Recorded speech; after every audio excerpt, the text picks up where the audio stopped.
Hello and welcome. Today I thought we'd take a look at a very interesting Admech list that I found online, and it's very similar to a different list that I wanted to look at prior to the different rules changes that occurred recently. The reason I wanted to look at this list is because it included something that a lot of people have been asking for, which is an Imperial Knight alongside the Adeptus Mechanicus forces. This list placed first place out of 18 players in the Grand Slam tournament, hosted on March 26th in New York City. The list was piloted by a player named Ron Fippen, and with that being said, let's take a look at what this list includes. To start out with, this list begins with a Mars Patrol Detachment, as you'll need to be somewhat conservative with your points as you're including a Knight, and Knights can end up costing quite a bit of points on their own. To begin with, as all patrol detachments do, this patrol detachment begins with its first HQ choice. That HQ choice being a rather good Skitarii Marshal. This Skitarii Marshal is the Warlord of the army, and as such has been given a trait and a relic to go alongside that Warlord title. The trait that's been given is Programmed Retreat. That'll give your units quite a good amount of utility when it comes to close combat. In addition to that, the relic that was given is the Exemplar's Eternity, and that is one of the better relics within the Adeptus Mechanicus Codex, so there's no surprise there that that was the go-to for the Skitarii Marshal. After the first HQ choice, there is a second HQ choice, which is not necessarily a common thing for patrol detachments, but it does occur frequently enough for armies that like using multiple HQ choices to buff some of their core units. In this situation, the second HQ choice is a Tech Priest Manipulus, and the Tech Priest Manipulus has been given an extra relic. This extra relic, as in the other Admech list that we looked at earlier this month, is a Raiment of the Techno Martyr. The Raiment of the Techno Martyr is another incredibly popular choice, and once again one of the better relics that the Adeptus Mechanicus can include. It's definitely a perfectly fine choice, and it's one that you'll see very commonly alongside that Exemplar's Eternity, depending on whether it's a Tech Priest or a Skitarii Marshal. Moving along from there, we come to the troop choice of this army. This army includes a total of one troop choice, being a unit of 20 Skitarii Rangers. This unit is equipped with an Omnispecs, which does make quite a lot of sense considering the Omnispecs is definitely a worthwhile investment on larger units such as this. Not only that, but it has been given a Plasma Caliber, probably as a point sink and as an additional weapon throw-in that probably doesn't play a massive role within the army, though it's just something you can include if you have the points available. Generally speaking, you're not going to see these special weapons on units like this, but rather you're going to see a bit of a different style of unit when you do see a lot of inclusion of them. Not only that, but considering you only have one troop choice, it also furthers the impression that this Plasma Caliber is not an intended gameplay, but rather something that's a little bit of a leftover. Now if you look at the two HQ choices, most likely they're going to be following this Ranger Squad and giving them different benefits in order to increase the output power of that Ranger Squad. Following the troop choice, we come to the elite choice, which has two elite choices, both being identical units of 5 Sicarian infiltrators armed with flechette blasters and taser goads. This is definitely a very popular loadout nowadays, though there is still some benefit to having the power swords and the microstubbers, and if you chose one over the other, there would definitely be no complaint there. The Sicarian infiltrators in this case are minimalistic squads, probably utilized to take objectives and perform actions across the board, as they have quite a lot of mobility as well as ability to position themselves within the board effectively. This makes them a really ideal unit for claiming objectives, performing actions, and doing other such things to annoy your opponent, and they become rather powerful in that regard. It's good to see that after all the different changes, both the Rustalkers and the Infiltrators are seeing a decent amount of play. Following the elite choice, there is a single unit of fast attack choices, being a unit of 10 Taraxi Sterilizers. The Sterilizers have a very powerful flamer weapon and once again can be a very mobile unit. However, it is important to note that in this situation, the player has chosen to take a larger squad of Sterilizers as opposed to a larger squad of Infiltrators. And while both the Sicarians and Taraxi have the same number of models, the split between the squads does show that the player is most likely using the Sterilizers as a unit that deals output damage, while the Infiltrators are more of an objective unit. This does make sense, as we know there's going to be a Knight within this list, and we do know that there's going to be some other units that are heavier hitting. As such, that Ranger Squad and the Sterilizers do a very good job of clearing out swarm units that the Knight or other units may have trouble clearing out on their own, considering that they're better suited at taking out mid-range or heavy armored targets. As such, the Sterilizers are definitely a good include when you're considering a Knight for your list, as they give you that ability to clean out swarm units very effectively and position very well due to their ability to deep strike and have other mobility shenanigans. And not only that, but in situations where you're not worried about swarm units, the sterilizers definitely make a great objective grabbing unit, so there's always the ability to consider that, and they're not bad units in themselves considering all the different things they can do, making the sterilizers a pretty common include within different Adeptus Mechanicus lists. Coming to the heavy support choices, we have 2 heavy support options, being 2 individual Scorpius Disintegrators. The Scorpius Disintegrators in this case are both armed with Belleros energy cannons, which does make sense as the energy cannon has that unique ability to give you some ability to ignore line of sight. And ignoring line of sight is incredibly important in such an objective-focused game, especially with terrain playing a bigger and bigger role within the 40k rule set. And I definitely like the Scorpius Disintegrator. I still think it's something that will see a lot of play, but it's not as ubiquitous as it once was in the past, so there's definitely a lot more ability to have different choices within your army list as opposed to having to go with one or the other. Speaking of units that can potentially ignore line of sight, this patrol detachment concludes with 2 flyer options, being 2 Archaeopter Stratoraptors, which both have their standard command length and do not have the chaff launcher upgrade. The Stratoraptor is still a perfectly fine choice, having very heavy hitting weapons with the Phosphor Blasters and the Twin Link Las Cannon.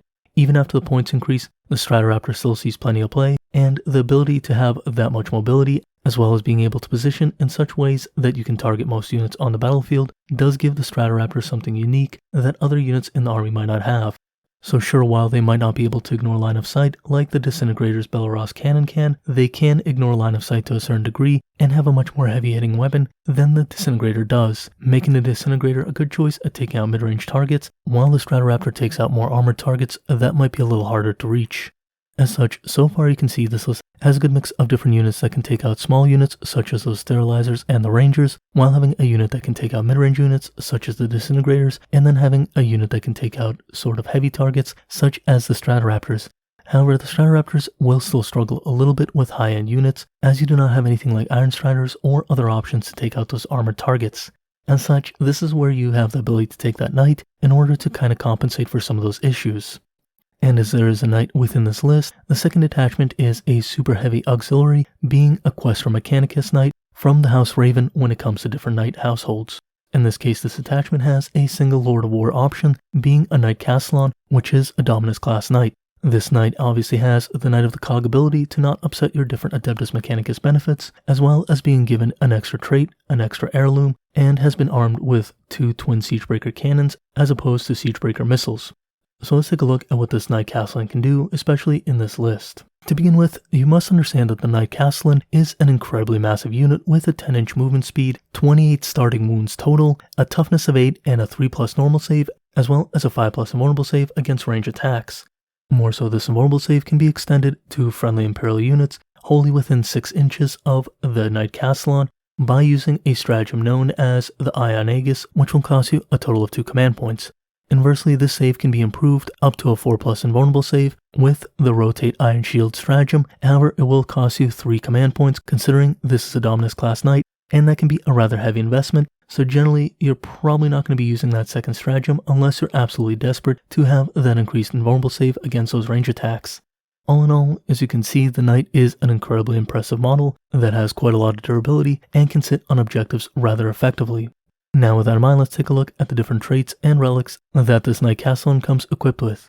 To begin with, the trait for this knight is known as Cold Eradication. And what Cold Eradication does is that when you roll dice to determine a random number of attacks for a weapon, you roll an additional dice and then you discard one of the dice rolled to determine the number of attacks that weapon has. Considering the Knight Castellan has quite a few different weapons with a random number of attacks, this does have quite a lot of benefit for your shooting phase. So let's take a look at the different weapons that can benefit from this Warlord trait. The first of these weapons is essentially an anti-super heavy weapon known as the Volcanic Lance. The Volcanic Lance has an 80-inch range with d6 heavy shots, 14 strength, and 5 armor penetration, as well as a damage profile of 3d3, but it is a blast weapon. This Volcanic Lance also has the additional benefit that when targeting Titanic units, you are able to reroll the wound roll. That's not going to come up in most games, but there are definitely going to be situations where that will be beneficial. This Volcanic Lance can hit most targets on the board, and when it does hit them, it's going to hit them very heavily. Don't forget that Cold Eradication does give you a more consistent number of shots, giving you the ability to be on the higher end than on the lower end. Following the Volcanic Lance, the Castellan has 2 twin Siegebreaker cannons, each of those having a 48-inch range, with 2d3 heavy shots, 7 strength, 1 armor penetration, and d3 damage. And in total, you'll get 2d3 shots times 2, giving you an average of about 8 shots, though do keep in mind you are going to trend a little bit on the higher end thanks to that Warlord trait. Now normally the Knight Castellan will come equipped with a Plasma Decimator, however in this situation it has been upgraded to a Call's Wrath relic weapon. The Call's Wrath has a 48-inch range, 2d6 heavy shots, 8 strength, 4 armor penetration, and 2 damage per shot while being a blast weapon. In addition to this, because this is still technically a plasma weapon, it can be overcharged to gain +1 strength and damage, but overheats on a hit roll of 1, dealing 1 mortal wound to the bearer after all shots have been resolved. There are definitely going to be situations where you're completely okay with overcharging this weapon due to the fact that you do have a total of 28 different wounds to go through. However, do note that unlike the normal Plasma Decimator, you're already gaining +1 strength, +1 armor penetration, and +1 damage on those profiles in comparison to that normal one, thanks to being upgraded to a Call's Wrath. This means that you have a much easier time utilizing the base profile without overcharging it in order to deal maximal damage, as you'll already be hitting most targets incredibly hard, and in addition to that, all those different weapons do give you quite a lot of amazing output for the Knight Castellan. However, that isn't all the different weapons the Knight Castellan is armed with, those are just the different ones that have a variable profile when it comes to the number of shots it makes. In addition to those different weapons, the Knight Castellan does come with 2 twin meltaguns, which are generic meltaguns, and you probably already know the profile too, as well as 2 shield breaker missiles, which both have a 48-inch range, 1 heavy shot, 10 strength, 4 armor penetration, and d6 damage. There is a restriction to the shield breaker missiles, however, as missile weapons oftentimes have, in that you can only fire 1 missile per turn, and each missile can only be fired once, so once it is fired, it is completely used up. In addition to the decent stat profile, the shield breaker missiles do ignore invulnerable saving throws, so they can definitely deal with some targets that would otherwise have some rather good invulnerable saves due to their high armor penetration, damage characteristic, and the ability to ignore invulnerable saves on the target that they're hitting. And if your Knight Castellan ever finds itself within close combat, it does have the ability to fall back and charge, as well as coming equipped with a pair of Titanic feet, which have a strength profile of 8, 2 armor penetration, and d3 damage. In addition to that, each of these Titanic feet attacks makes 3 hit rolls instead of 1 for the Knight's 4 attacks. This means that when the Knight makes attacks within close combat, it is making 12 attacks. However, the base weapon skill in its primary bracket is only 4+, making it not the most ideal in terms of melee combat. In addition to that, it does count as 10 models when determining the control of an objective marker. This does give it a little more ability to sit on an objective marker. However, do keep in mind that the Knight Castellan is much better as a heavy weapons platform than it is a melee combat threat. However, it can definitely do its work within melee combat as well. Though generally what you're going to be doing is you're going to be positioning the Knight Castellan on an objective that you want to control, and then using it to fire barrages at different enemies across the table, while those Guitar Rangers and Sterilizers take out the smaller units. In addition to that, the Stratoraptors will be flying around and taking out the targets that they have to take out, as well as giving yourself a little more ability to take out certain targets, utilizing those Scorpius Destroyers that can ignore line of sight restrictions, which is incredibly powerful. And with all that being said, I do think that's an interesting list, and I think it's one that shows that even though there's been a lot of points increases in the Admech forces, and there have been a lot of changes that have changed how Admech play, it's still possible to see lists that existed prior to the change morph and evolve into a situation where they can be played after the changes as well. As I mentioned, the only reason I didn't cover a list very similar to this earlier is because essentially the changes were announced right as I was starting to work on that video in itself, and I didn't feel like making a video that would essentially be obsolete a couple days after I produced it. Though I am happy to see that not only new strategies have evolved since the different changes, but old strategies did come back and in different ways, so it's definitely increased the different options that Adeptus Mechanicus has on the battlefield as an army in itself. So what do you guys think about an Admech list such as this that includes the Knight? I definitely think it's a very cool list and gives you a very impressive and exciting centerpiece model that your Knight kind of focuses around, while still allowing you to include a lot of different vehicles and a lot of different units, so you have a lot of variety to play with, even though that Knight Castellan in itself takes up about 40% of your army, considering it gets close to 700 points when all the different equipment is factored in. I still think it's kind of cool, though I do think it's a little bit more niche than some of the more generic builds. However, if you're a fan of Imperial Knights and Adeptus Mechanicus, there's definitely room to play the two together, so once again it does show there's quite a lot of room for innovation. As we've seen, there's a defense cohort list, there's a list that does include a Questor Mechanicus Knight, and there are plenty of lists that go Skitarii Veteran cohort or that go with more of a mixed build with all kinds of different options. and as such, it does show there's a lot of diversity within the Adeptus Mechanicus, even at the highest level of play, and you can be very successful regardless of what you build, as long as your army makes sense, and there's enough ability for your army to deal with the different opposition across from you at the table.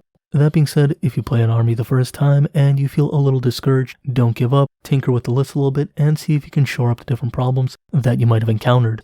In any case, thank you for watching, and if you know anyone who may benefit from this content, please do share, as it really does help the channel out, as well as those who may benefit from the content. As always, I want to give a big thank you to my patrons. You're all awesome people, and as always, have a great day. Bye.